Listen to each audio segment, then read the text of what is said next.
Fall is just around the corner and I am so excited to create some fall DIYs for home decor in this compilation video. Hey there, it's Donna. Welcome to my channel. I'm happy to have you here today. Let's get crafting. I've recently found this cute little decor piece at Dollar Tree. It's kind of like a faux rolling pin. I'm going to be covering it up with some pretty scrapbook paper, and I also have these beautiful stickers and rub-on transfers that I got from Dollar Tree as well. I am just going to be covering up the back side of this faux rolling pin. So if I want, I can use the front still where it says falling leaves. I placed it down on the back side of my scrapbook paper and I'm going to trace it out using my pencil. I made sure that I lined up the edges of the piece right up against the edge of the paper. I'm just going to use my scissors to cut it out. Of course, you could use a ruler and craft knife as well as a paper trimmer to cut this out. I'm going to be using some tacky glue to apply it to the back side of this rolling pin, and so I'm just going to apply some of that. I'm not applying too much because I don't want my paper to bubble. I'm using a plastic card to smooth it out, and then I'm going to use my finger and smooth it all out right up against the edge because I needed full coverage. Put my paper in place, and then I'm going to flip it upside down, and I always like to add a little bit of weight to it to help it to adhere really well.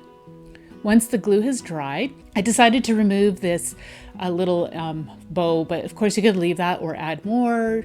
I am now going to take some distress ink and I'm applying it to the edge using a makeup sponge, and then I'm going to smooth it out. And you've got a bit of a playtime with this particular ink, so that's why I really like to use it. And I love the look that it creates. It just creates a bit more of a rustic, grungy look to it. So I allowed the ink to dry a little bit, and now I'm going to use these beautiful stickers. They're brand new this year to Dollar Tree. At least they're brand new to me. I'm not sure if they were around last year. I know these rub-on transfers were from last year. I don't know if they have them this year or not. If you know, please leave a comment down below to let us all know. I just wanted to use this little piece that says Hello Fall, and now I'm going to decide on which stickers I want to use. I know Dollar Tree has lots of other stickers. They have some cute little gnome fall stickers and some other ones that I've seen. That would be a really cute touch on here as well. I always like to cut my stickers out, and that way here I can kind of play around with the placement of these. And then when I'm kind of deciding on where I want them, I'll remove them off of the backing, but I won't press it down so it sticks hard onto firmly onto the surface of the paper. I also cut out a cute little white flat pumpkin. Most of these have got like a 3D look to it, which is really pretty. And I'll be using that as well. So I'm going to start to put everything into place. I really like this that says Hello Autumn. I thought it would be really cute on here. So it's a rub-on transfer. So I used just my bone folder to rub that on. Of course, you can use a craft stick. Now to add the other little sticker here, this is where I decided to add a little white pumpkin sticker to the back side of it, just to help balance it out because the other sticker has a little white pumpkin on it as well. So I'm going to just put that into place, and then you are ready to put that on display. Really quick and easy project.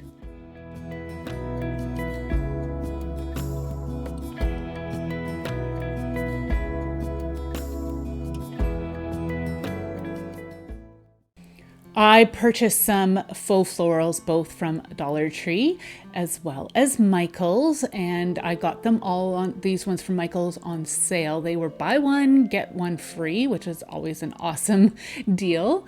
So what I'm going to do is use this wire hoop wreath that I picked up from Dollar Tree, but I wanted to first just cut my stems down. So I'm just using my wire snips and I'm going to cut these stems down, and I am going to try and put this together so then if I decide I want to take this apart, all these branches are still usable. So I've got all my stems all cut down. I'm going to start with my eucalyptus, and these little eucalyptus leaves are movable. So I push them up just to create a more tighter look to the leaves. And then I'm not trimming my stems down. I'm just going to gather them in the middle and create a bit of a swag. And so what you want to do is work on one side and then the other until you get kind of a balanced look that you like. I decided not to cut my stems down, and believe it or not, you won't even see those stems that you didn't cut. The reason why I did that is because I wanted to be able to reuse these. A lot of times I get kind of tired of some of these things over the years, and so I want the ability to take this apart if I want. I'm just going to start to, of course, like I said, layer everything up. And as I was working with this, some of the leaves I kind of moved as needed, working back and forth from one side to the next until I get a really, really pretty look that I like. I bend the wires as needed to get the look that I'm going for. And you can add some real grasses, like dried grasses or branches. But I was finding as I was working with this, it was actually getting really, really full. So I didn't bother to add all of that. But of course you can. And if you want, you can glue this all together. You could also use a piece of floral foam in the center of your wire foam. I'm just, like I said, trying to keep this really easy and trying to make it so I can reuse it. So I'm really loving how this is all coming together. So now I'm just going to take a piece of jute twine and I'm going to wrap it around several times in the middle of my swag. And that'll help to keep everything together. I'm going to tie a really tight knot. And then I'm going to actually tie this onto the frame, which I'm going to show you here in a moment. I'm just going to straighten things out a little bit and bend things. I'm going to flip my wreath and swag upside down. And then I'm going to tie the string directly onto the wreath form. Now it is going to be wobbly still, but what I decided to do was, of course, trim off any of the excess string. But I've got this really thin florist wire. You can get florist wire online from Michael's. I've even seen it at dollar stores. I actually usually pick mine up from a dollar store. But I wrapped it around some of the eucalyptus and other stems, twisted it, and now I'm just going to continue to wrap it around the wreath form along with the greenery, and I'm pulling really tight. This will help to secure this swag onto the wreath form. And then I'm going to just tie it off tight, trim off any of the excess wire and twine.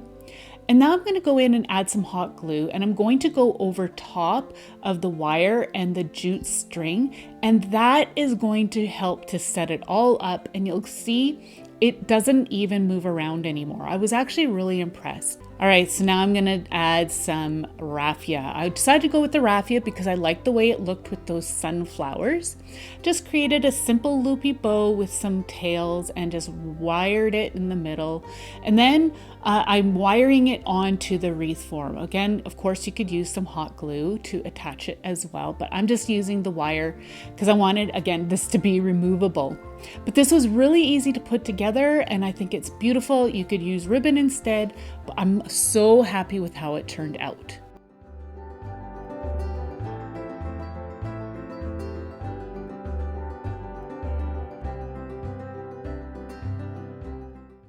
I got this oval embroidery hoop from the thrift store for 75 cents, and I also got this beautiful sunflower fabric from Dollar Tree. I thought it was just gorgeous, and I thought it would just be really easy to create some wall decor using this hoop and this fabric.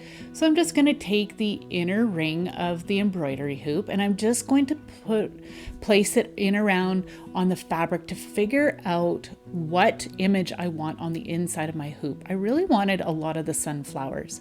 Next, I am going to be using my heat press mat, and I'm going to spritz the fabric with water, and then I'm going to iron it out because I wanted to get rid of those fold lines. But I didn't need to iron the whole thing, just the section where I am going to be cutting it out. I figured I didn't want to bother ironing the whole thing because I'm going to be folding it up again and putting it into storage, and well, of course, it's going to get wrinkled.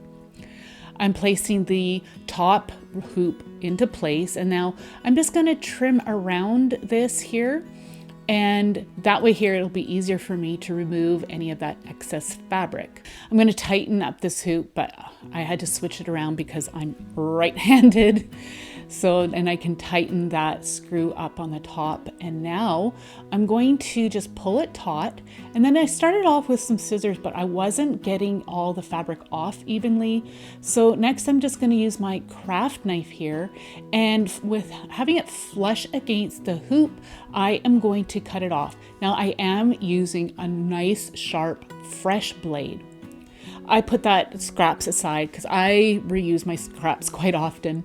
Now I'm going to use the raffia again, and I'm going to again just create a simple loopy bow with some tails, and I'm going to just tie that off using some wire. I'm just adding a few extra tails here. I really like that look, especially with the raffia. I don't know, there's just something about it. So now I'm just going to again tie it off with my wire, and then I'm actually going to use just a little bit of hot glue. And I'm going to adhere it to the top, and that's it. You can embellish this any way you like. You could add some leaves, that would be really pretty, or some ribbon, but I really like the simplicity of how this turned out.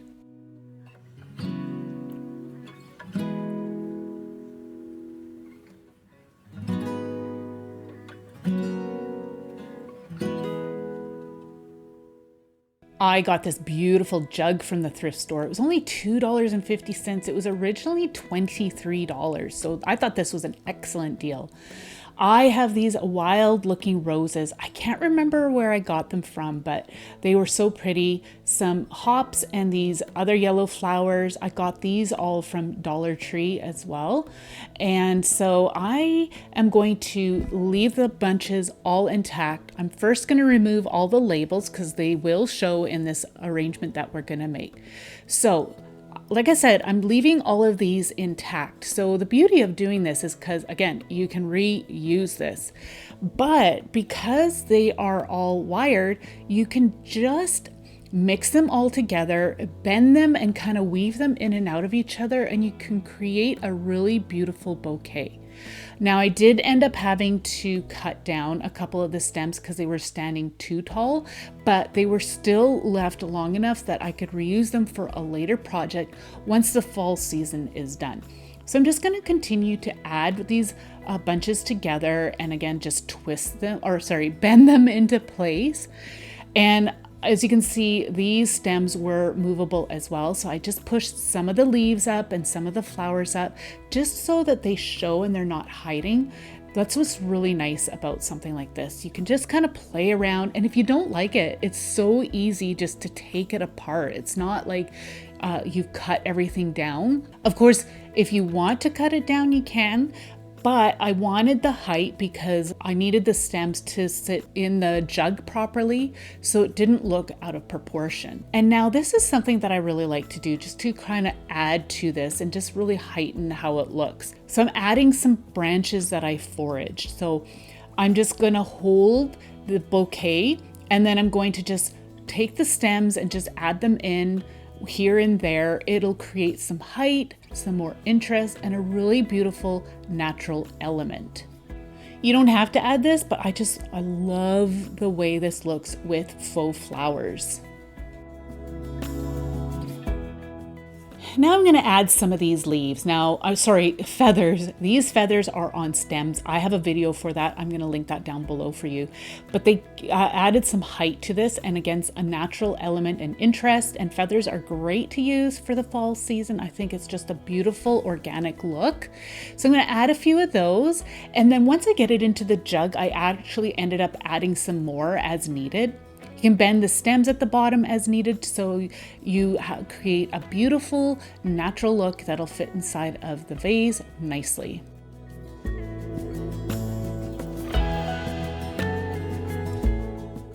I have this little pumpkin plaque from a store called Dollarama. I picked it up a couple of years ago. I didn't like the glitter on it, so I'm just sanding it all off, and I am going to just recover this front side because I just wasn't talking to me anymore. You know how those old decor pieces get. I have a piece of scrapbook paper in my stash, and I really liked the plaid pattern. I thought it was a nice cozy look. You could cover this with fabric as well instead. I traced around the pumpkin with a pencil on the back side of the scrapbook paper, and I also decided that, well, I'm going to just see if I could cut this out using a craft knife.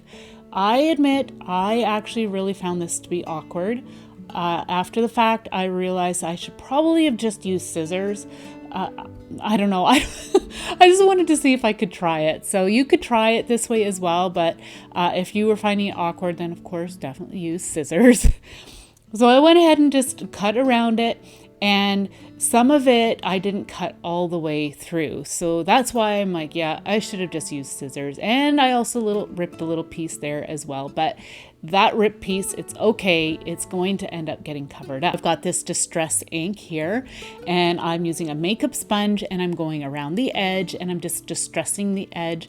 I like that look. It gives more of a rustic kind of country feel to this piece of scrapbook paper, and distress ink has a bit of workable time, so you can kind of smudge it with the makeup sponge.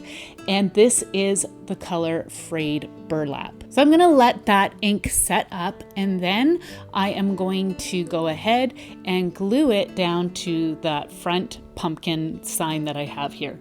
So I'm just going to use some tacky glue, and I'm going to just spread some out using a plastic card. I do want to get this glue right up to the edge. That way here I know I will have really good adhesion between the pumpkin and my paper. So I'm just going to smear it out with my fingers again right up to the edge, and I'll put my paper into place and smooth it out.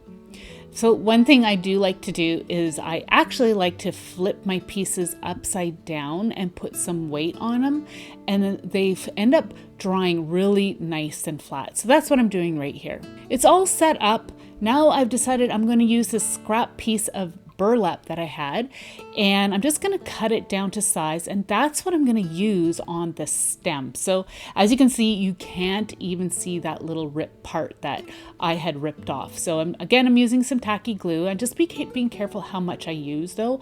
I didn't want to apply too much of the glue because it does seep through, and I didn't want that. So I put that into place, and then you can just trim it down to size if you kind of want that rustic country look, and just fray the edges. I had this little raffia bow in my stash left over from a previous project. I just added that, and that's it. It was such a simple project.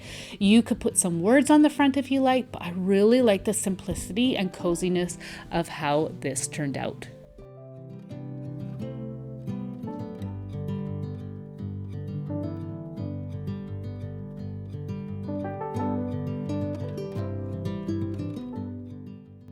So I had seen this particular project on Pinterest several times. It's where you take a canning lid and some scrap fabric. I've got this coffee dyed fabric in my stash, and I'm cutting it down into approximately 1 inch wide strips. What I'm going to be doing is actually creating a flower, kind of like a sunflower. I started off with a wide mouth jar lid, but that was too big, so I went the next size down. So what you want to do is fold your fabric in half and pull the two ends through the loop by wrapping it around the rim. So again, you're going to fold your fabric in half to create a loop, put the loop underneath, bring it through the middle, and then pull your two tails through the loop so it wraps around that rim. These strips are approximately 6 inches long. 6 to 8 inches long. You can trim these down as needed. You also want to make sure that you have enough pieces cut out so you have lots to work with to fill in your canning lid ring. So you just want to make sure you don't want to fill it in too much, because then it's just way too full and it's hard to fit the lid portion inside, which I'll show you in a minute.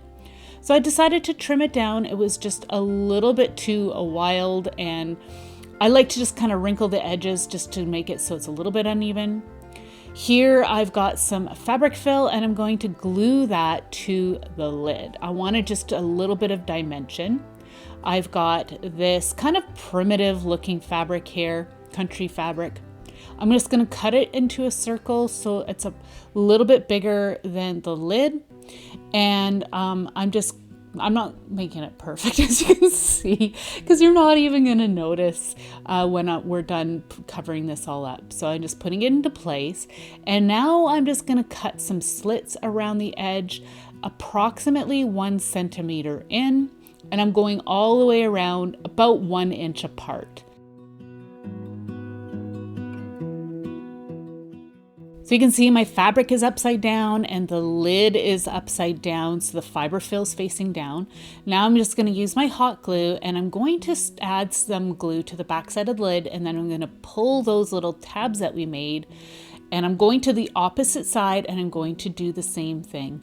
And that way here, it should cover your lid nice and evenly. I don't know about you, but for me, one of my most favorite things about fall are the crisp, cool mornings. There's just something so fresh about it.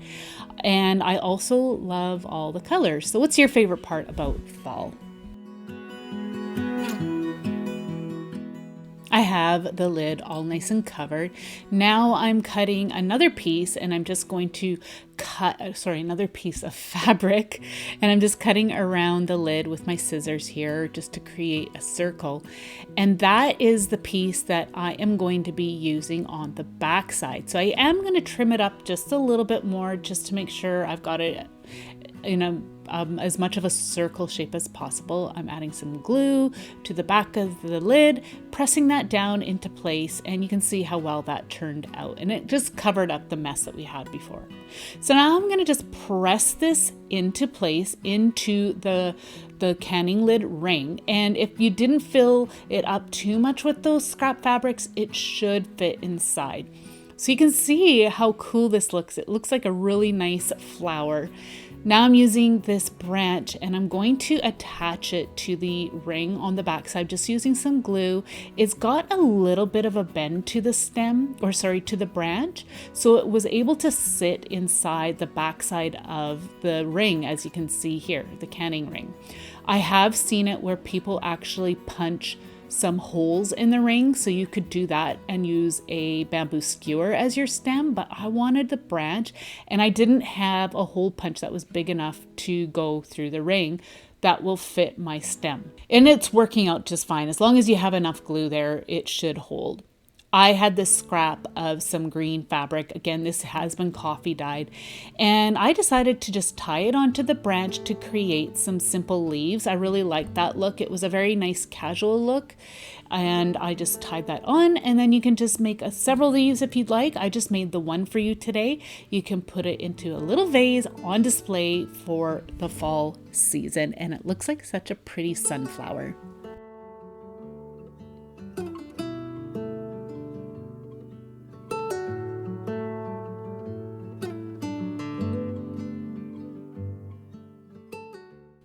I love old books, so I gathered a few, and I have some that are specific to Canada. I have this old one where the cover's been ripped off, and it was a baking book, and this is one of my favorite. It is a field journal. I actually have two of these. One of them's my dad's, and I just kept that aside. This is one that I picked up from a thrift store. I have a piece of some scrap coffee dyed fabric. I'm just going to wrap it around these books and just tie a simple knot. So this is what I like to do. So you can just reuse these books. You can see it's tied nice and simply. And what I'll do is gather up some little pieces of just like faux leaves, and I've got some lichen and some faux seed pods. And I'm just going to tuck the leaves and glue the leaves onto the fabric only. I try hard not to get any of the glue onto the book so I can reuse these books, or if I ever want to reference these books, I still can. They won't be damaged by the glue. So now I'm just adding this lichen. This is some lichen that I had foraged. So here, I'm just going to continue to add some little bits. I've got some other green leaves here. Again, just making sure that I glue everything towards the fabric or onto each other, but not onto the books. So here I've got some really pretty birch bark curls, and I'm going to add those in there. You can add some pine cones. That would be some really pretty touches. Some acorns if you have some. So any little natural elements is a great addition to your decor any time of the year, but I definitely love it for the fall season. This was such a quick and easy craft. I love how it turned out. It is such an easy project for the fall season.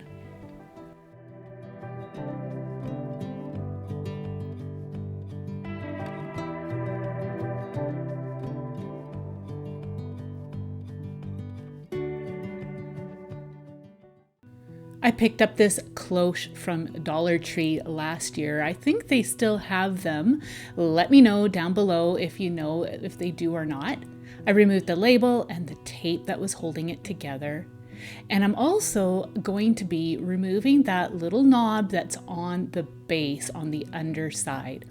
I'm going to just cut away at it using some wire cutters, and I wanted it to be pretty much flush to the underside. This was getting in the way of me attaching a battery pack to the underside. I want to utilize that hole and string these fairy lights that I got again from Dollar Tree through that hole so I can use them inside this cloche, but have that battery pack all nice and concealed so you don't even see it. So I'm going to just string those lights through. This is a 12 strand. And this one is the copper color as well. I know they come in silver wire as well. So to attach the battery pack, you can use Velcro, or I will just use some hot glue and attach it. You just want to make sure that you can access the battery pack so you can change out those batteries, and you also want to place it so you can access the switch. I'm just gluing down the wire, the excess wire. I'm using some hot glue, putting that into place, and then just holding there until that glue sets. I've done this before and it actually works quite well. So I had made a mistake. I should have left the lights out first before I spray painted my base. But I used the tape and covered up my wire, as you can see me doing here. I'm just removing it now that it's all spray painted. I used a hammered metal color. It's kind of like brushed bronze. You could just leave it black if you'd want, or paint it another color, but I really like this brushed bronze look. Now I'm going to start to decorate the piece. I'm using this beautiful green Spanish moss that I found at my local dollar store. And I'm going to cover the base just on the inside up to the rim. The top of the cloche does fit on the inside edge of that rim. So you're going to want to just kind of test it out and play around with it and trim it up as needed. Here I've got some embellishments, a little ceramic owl that's vintage, and this mushroom cap that I'm replacing the base. This had just kind of busted off, so I just needed to replace the base. And the pumpkin is from another project. I just needed to fix it up using some paint. I'm hot gluing this branch into place to replace the stem of my mushroom, and I just added some extra because it was a little bit small. Here I am just using some, I believe it's burnt orange or burnt sienna. I can't remember the exact name of this paint, but it matched up pretty close to the paint finish that was on this pumpkin. I just didn't want that stark white to be showing through, so that's why I decided to cover that up. You're not really going to see it though when you're finished your project. Now I'm adding a branch. I wanted to create like a little tree, and then adding the mushroom as well. And I'm just going to hot glue it. If you wanted, you could use some floral foam on the base, but I decided just to go without. So I'm using a generous amount of hot glue and then holding everything into place until the glue sets. Now I've had a few people ask if I do any Halloween decorations. I actually don't, but you could definitely change something like this up and change it out for Halloween. You could use purple or orange lights and just add some other little elements if you want to recreate this. I just wanted to create a cute little fall nature scene inside this cloche, and I love to add these little fairy lights to projects like this as well. I'm just testing to make sure everything is fitting inside and trimming up the branch as needed. You can see that I had also added that cute little pumpkin as well. That was just a pumpkin from the dollar store that I had painted. All right, so everything fits nicely under the cloche. So I turned my lights on. This is something I like to do once I start to weave the fairy lights in around. I just kept it very, very loose. I wasn't going for anything too perfect here. I just wanted it to look like fireflies fluttering around. I did end up hot gluing one of the lights to the top inside of the cloche closure. That way here they would suspend inside, as you will see here in a moment. And again, like I said, it'll just look like little fireflies buzzing about inside. It's really, really pretty. So I felt like it still needed just a little bit more. So I had these orange pip berries in my stash from a couple of years ago. I'm going to add that to create some height, but also just to help to balance out the color a little bit more. I just felt like it needed just a little bit more orange inside. So I decided to go ahead and add these berries using hot glue just here and there, and decorate this any way you like. It's a great way to use up little scraps. So I'm going to put this back together, and then it's ready to be put on to display. It's a really fun and whimsical piece to have for your fall decor.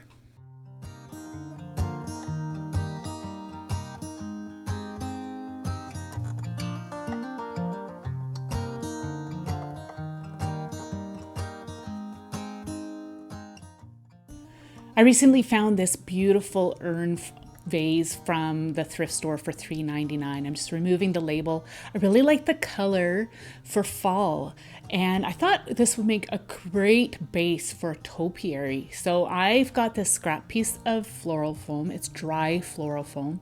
I like to trim it off on an angle to fit inside a container like this. I'm trimming it down so then it will sit flush within this vase. So I actually will keep those scraps, and I use them to fill in a base of any project that I may be doing that needs that. I used hot glue and put that into place. Now I got these beautiful golden yellow wild looking roses, but I trimmed them off of the bush, and now I'm also going to just move up all the leaves and flowers until they are sitting closer to the top. Now I'm going to gather all the stems, and I'm making a little posy with these, gathering them all up at the top, and that is going to be the top of our topiary. It's a very, very simple and easy way to create a topiary. I'm using some jute twine just to help me hold this bundle into place, just wrapping it around a few times and tying it off in a basic knot. Now, again, like I said before, you could make something like this and add a little bit of Halloween whimsy if that is something that you like to decorate for. Here I'm trimming down the wires. They were a little bit too long, some of them. I have this birch bark tube that I had foraged from the forest. I will have some foraging videos listed down in the video description box, but I also have a playlist on my channel page that you can check out as well. I am just going to clean out the center of this birch bark tube, and then I'm going to put those stems into place, but they kept on kind of getting out of control on me. So I decided to add some floral tape, and I'm just wrapping the base. This is brown, but you could use green if that's all you can get, because you're not even going to see this. Now I'm able to place those stems in through the tube, and it worked really well. So I thought this would be a really cool way to create our topiary base. Now I've decided that I wanted to add a bow. Now this is optional. I kind of actually wish I would have left this part out now, but you'll see what it looks like here. I'm just creating a simple loopy bow with some simple trim and some string that match the colors that I've got going on here. I did several loops, and then I wanted several tails to hang down, and then I'm just using some florist wire just to gather it in the center of my bow, trimming it off, and then I'll be using some hot glue to adhere it to the base of my flowers and leaves. So you can see too, I use some Spanish moss to cover up the foam as well, and I just used some hot glue to attach that.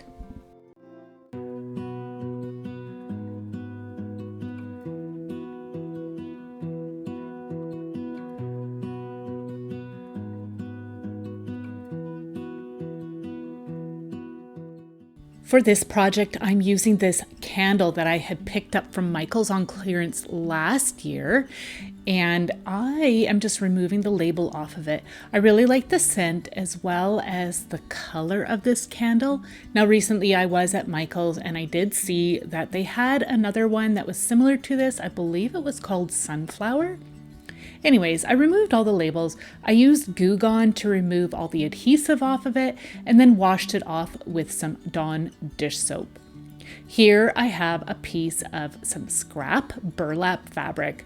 I have a ton of this, just little pieces that I've been wanting to use up, and I thought this would create a really nice rustic farmhouse look. So I'm just trimming it down, and I'm going to be using some fabric glue on the back side of this. Now, I wasn't sure how well this would stick to the glass, so I'm just being careful not to add too much because I don't want the glue to seep through the fabric. It will show on the other side, so I didn't want that. So I'm just being very careful with how much I apply, and I'm smoothing it out with my finger, and then I'm going to press it down onto the glass. Just gently smoothing it out and pressing it into place. And then I've got this gorgeous coffee dyed muslin scrap fabric that I had. I'm just going to tear the piece because I want a nice rough and rustic edge to this. I'm just going to cut it down. Now I don't cut it right down to the size I need at this point because I'm going to do some stamping. I'm using this archival ink in the color Potting Soil. I have a little bumblebee, a sunflower, and a saying that says home sweet home. And I'm going to stamp that onto this piece of fabric. Now, archival ink is a permanent ink, so it's not going to react with the glue once I use this. I'm also doing everything on a protected work surface, so you'll definitely want to keep that in mind when you're doing a craft project like this. Once I have my image stamped out onto the fabric, I can then start to cut it down to the size that I needed. I'm just fraying the edges by just removing some of those pieces off the edge here. If you do end up having to cut a straight edge, you can just kind of pluck away at the strings until you remove some of those excess threads to create a frayed edge.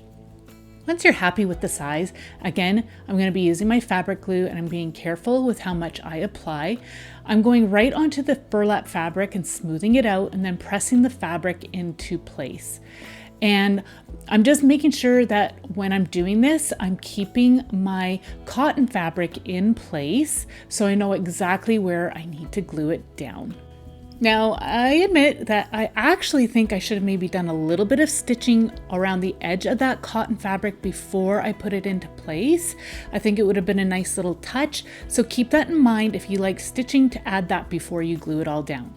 I'm adding another extra little touch of some jute twine just to finish this all off, and then it's ready to put on display.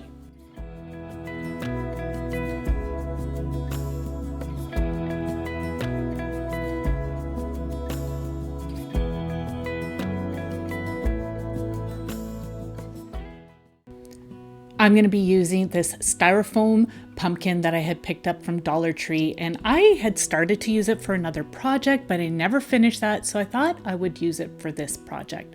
I'm giving the entire pumpkin a coat of some white gesso. Now, gesso is a primer, and this is something I use regularly when I need to cover up something bright like this or need to coat a surface to allow for something such as paint or some glue to adhere to. And this gesso is perfect for that. You can use whatever you'd like to apply some type of primer or paint to seal up your pumpkin. So here it is, all nice and dry. Now I am going to be cutting up some scraps of some coffee dyed fabrics that I had. I had strips of this and some pieces of this from other projects, and so I've been wanting to use this up as well. I'm just going to cut it down into some more usable sizes, and again I'm tearing them so that they have nice frayed edges. Of course, use any colors that you'd like. You don't even have to use coffee dyed fabric, but I just really like the look that it has. It has a really nice rustic country farmhouse look. Once you have a decent pile of fabric all cut up, I'm going to be using some matte decoupage and some water. It's 2 parts glue to 1 part water, and I'm going to give that a stir. The reason for that is because the fabric will absorb quite a bit of this, and it just helps the glue to go a long ways without creating a super thick layer of the glue. So I'm just going to start to apply some glue directly to the pumpkin, and then I'm going to press my fabric into place, just like you see me doing here. I actually kind of wish I would have started from the bottom and then worked my way up, but I do end up just making some adjustments as I go along till I get a look that I'm really happy with. So you just want to make sure that you get the fabric fully saturated with your water and glue mixture. And then that way here, you know that it is going to stick really well to the surface of your pumpkin. Another option would be to decoupage with some napkins or some beautiful papers. Just use your imagination with this. You can even paint on this if you'd like, but I really like the look of the fabric for this project, so this is what I chose to do. So I'm going to go ahead and just work on this in sections until I get my pumpkin all covered up to a look that I like. Again, you do want to work on a protective surface because this does get very messy. Another tip too is that you'll want to allow the top part to partially dry before you move on to the bottom. Again, that just helps with the messiness, because I'm telling you, as I was working with this, oh my word, I had so much glue everywhere. So I did find it helpful to allow the top to be partially dried before I moved on to the bottom. So another thing I did as well, I went in with some smaller pieces just to cover up some of those smaller gaps that I had showing. And also I found that it helped to break up any of the larger pattern pieces that I had showing that I wasn't too crazy about. So I did go in off camera and I added some smaller pieces just scattered here and there till I got a look that I was really happy with. Here's my pumpkin all nice and dry, and you can see those added little pieces that I had. For a decorative touch, I am adding some Spanish moss and this dried pumpkin stem that I had saved from last year. So using the Spanish moss just creates, again, that rustic country look. This is something that I learned from Country Charm by Tracy, and this is something that she does quite often, and I really like the look of that. So you could use whatever you like. You can add some ribbons or some leaves. I'm just using some hot glue to adhere the Spanish moss as well as the stem, and I'm allowing it to set, and then it's ready to put on display, and I'm loving how this pumpkin looks.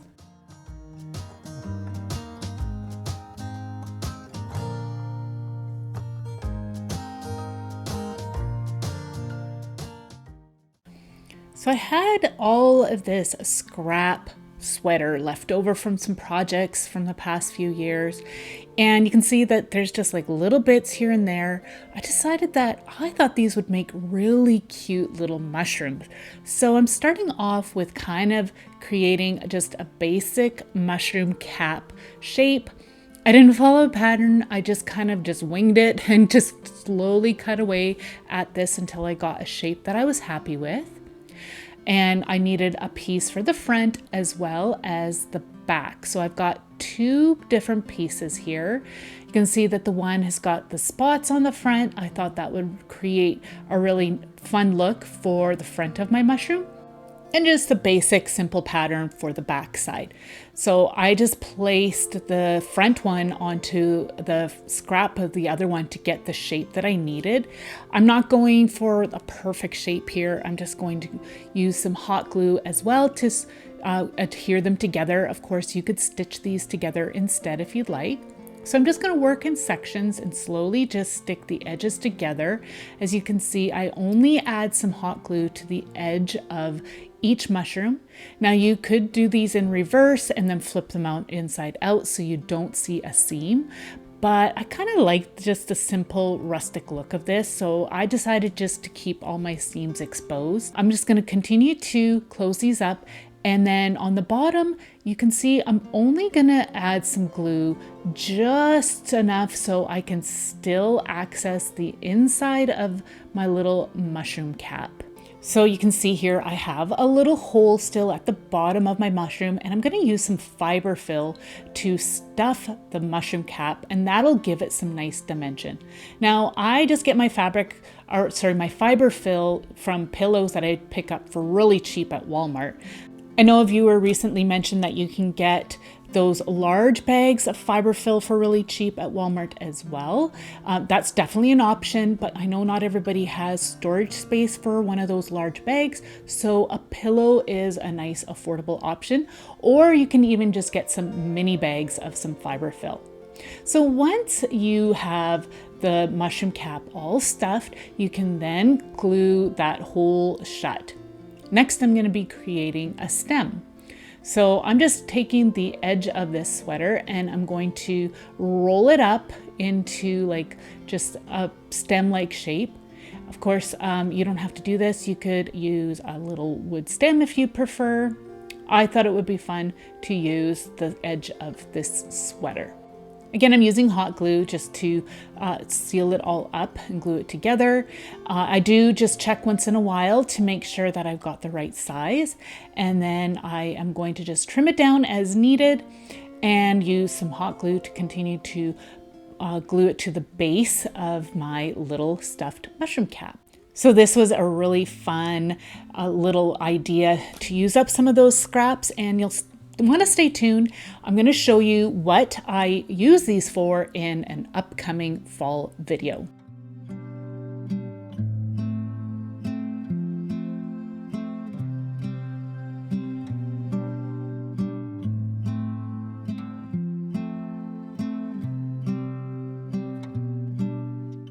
So for this project, you're going to need a branch. Now this particular branch I forged did have some little bugs in it, but I leave mine outside and they vacate. You can place these in the oven and it'll kill them off as well. You'll just have to watch to make sure that your branches don't burn, and you need to do it on a very low heat. So I am going to be creating a little bundle of branches, and so I'm just trimming some down to size, and then I'm going to just kind of see how they all look together. I'm creating a base for a wall hanging. I'm going to start to glue my branches together, and I just glue them at the touch points. And then just for some added security, I will be grouping them or binding them together using some jute twine. And I'll show you that here in a moment. So I'm just going to continue to layer the branches together until I really get a look that I'm happy with. So here you go. Now I'm going to wrap these with my jute twine. So I'm just going to create a really simple and basic knot. And then I'm going to take my twine and wrap it around several times on one end, and I'll do the same on the other side as well. Again, I'll just tie that off with a simple basic knot. Really like to use natural elements in my crafts. I just think it just adds just another level to your projects and makes things feel more realistic. I added a touch of hot glue to the knot just to make sure that it didn't come undone. So I did do the same thing over on the other side. Now I'm creating my hanger. I like to add my hanger now because sometimes I start to glue other things into place and then I have a difficult time getting my hangers on. So just a little tip for you there. So you just want to just simply tie it on each end before you tie them on tight, because you want to make sure it's going to hang properly. Here it does. I will end up having to make some adjustments once I add all my little decorative elements on, but I'll show you what I do here in a little while. So I'm going to tie those knots, and again I glued them so that they didn't come apart. I'm just deciding on which ones I want to use. I decided to go with these with the pattern tops. Now I had figured out where I wanted to place them and I glued them down. And then once I started to kind of play around here, I realized how floppy these were when I had them in place. So to combat that, I ended up using a bamboo skewer that I just got from my kitchen cupboard. I'm going to just stick that up through the center of the stem of the mushroom, right up into the head of the mushroom that I had created. and I'm going to just snip that off. And you can see I left enough of a tail so I can glue that to my branches, and that will really help to stabilize it and keep it in place. I did that for both of the mushrooms. Now I'm adding my Spanish moss, and I'm going to start to hide those little stems, and it'll also create a lot of interest to this wall hanging to make it look more like the forest floor. So I'm just going to add some little bits here and there, and I'm making sure I'm covering up the ends of those bamboo skewers. You could go ahead and use some sheet moss or some preserved reindeer moss, but I just love the color of this Spanish moss. I thought it was suitable for the fall season. I'm adding some pine cones and some little bits of birch bark that I had foraged, and I'm just going to use some hot glue and put those into place. You could add some berries, some leaves, some flowers. You could even add some little critters or some fairies and gnomes. That would be a really cute touch. But I wanted to try to really keep this one really natural looking. So I'm just going to go ahead and continue to add my embellishments here using some hot glue. This could be another one that you could add some little Halloween decorative elements as well, just by changing out a few things or adding a few different things.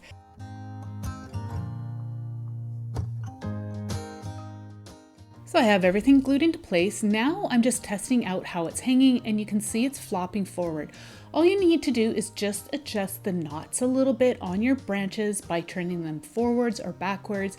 Now you can see how it hangs. Once you have the placements of the knots, you'll want to make sure you glue them into place so that they don't rotate anymore, and it'll continue to hang exactly the way you need it, and it's ready to be put on display.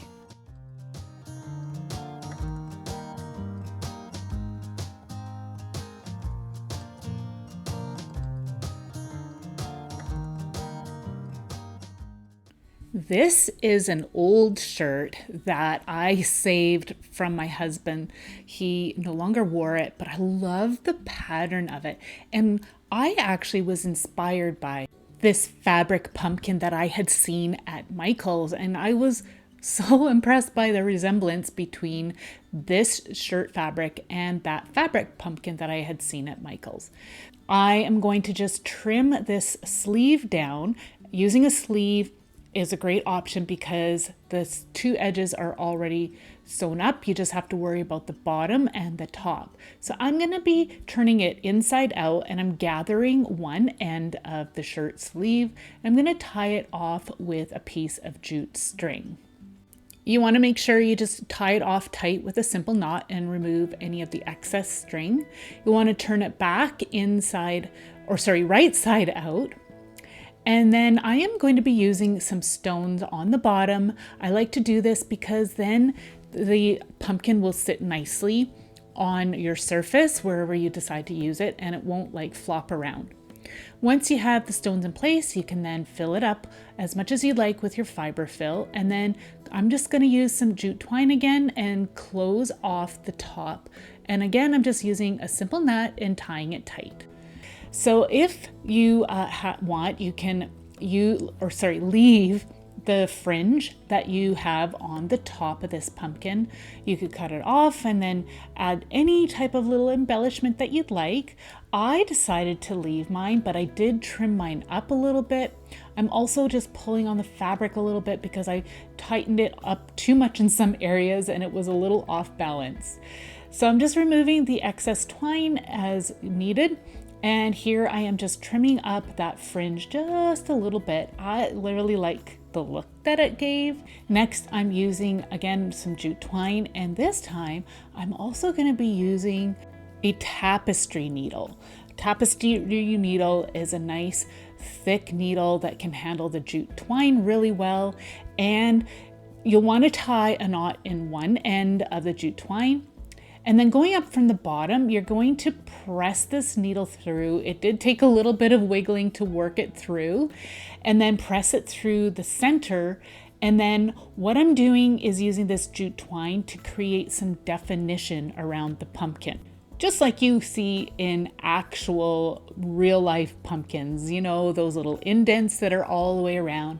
Well, the jute twine is going to create that look. So I find that the easiest way is to just add some string and sew it like I'm doing here by going up through the middle, through the center, coming up through the top, and then wrapping it around and going back down through the middle and coming back up.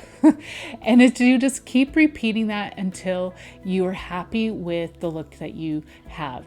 And then I'm just going to tie this off with a simple knot, and you can even use some glue to help hold everything into place. I'm just moving my strings around because I wasn't happy with the exact placement, but now I am. So I'm just going to tie all of that off now. So now to decorate it, I'm actually going to keep this one super simple. I'm using this stem that again I had saved from some squash last year that I had dried, just gluing that into place, and that's it. That's all I'm going to do with this little guy because I just love the simplicity of how this piece turned out.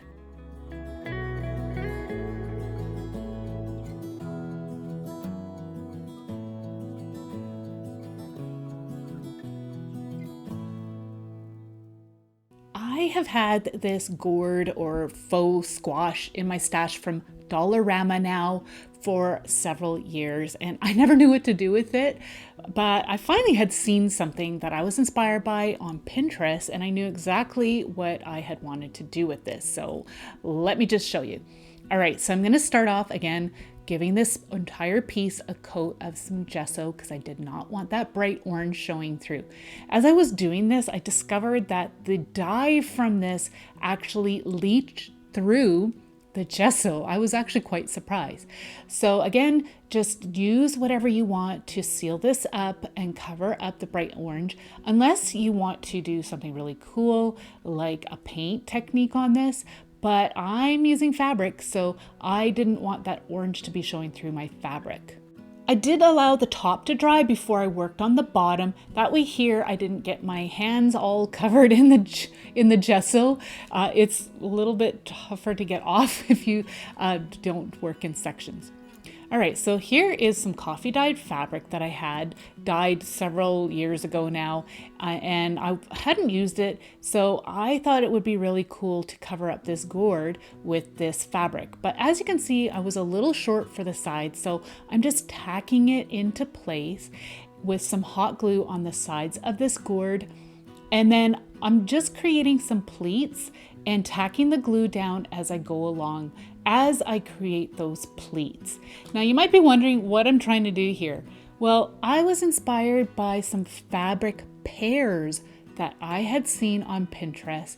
They kind of have that primitive country look to them, and I really liked it. So I thought, you know what? I wonder if I could change this into a pear.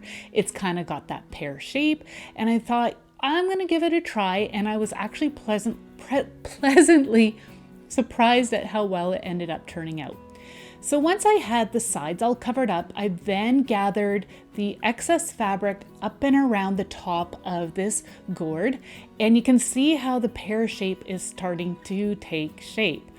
So I'm using some jute twine and I'm tying it really tight because I want those gathers to stay in place. Again, I'm just using a knot and I'm tying it tight. Now, I did end up cutting off the excess string. You could leave those in place, but I found they kept on getting in my way, so I decided to trim them off. I'm also trimming off the excess fabric at the top. I just cut it and then tore it because I really wanted that rustic, rugged look. But as I was working on this, I ended up removing majority of the fabric, and I'll show you that a little bit later. I decided I wanted to try and leave some of the fringe to see if I could create the look that I was going for. Here I have a branch that I had foraged that I had in my stash. I'm just cutting it down to size, and that's gonna be my stem for my pear, my faux pear. You can see that the stem actually works really well. It looks a little bit more realistic if you use a real branch. I used a pilot hole first by pushing it down into place, and then I glued it into place once I had my hole all set and ready to go. Here I have just a few green scraps of some coffee dyed paper. I wanted to use that to create some leaves for my faux pear. And these were a little bit too small to just use as is, so that's why I'm using several. This one I am folding in half and using a wire just to create some definition. And these longer pieces, I'm just kind of gluing them together. Again, I'm creating the look of leaves. You could use some faux leaves if you'd like, but I thought I wanted to stick with the use of fabric for this, so that's why I decided to use these little scrap pieces of fabric that I had in my stash.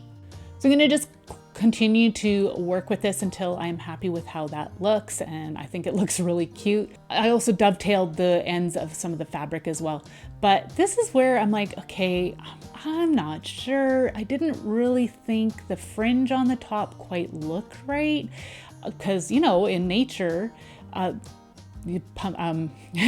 pears don't have a fringe like that. It's nice and smooth on the top. So before I did that though, I added a little bit of jute twine just for a decorative look, and I like that, but now I have decided that I am going to remove that fringe just to create a cleaner look, and I'm really happy that I did that.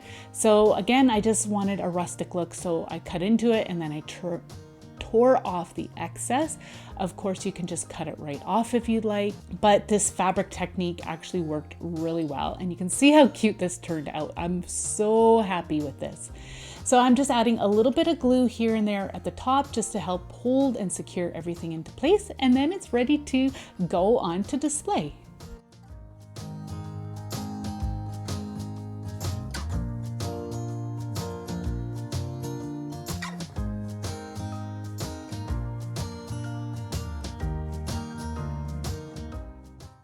I have so many more fall ideas for you to check out in this video right here.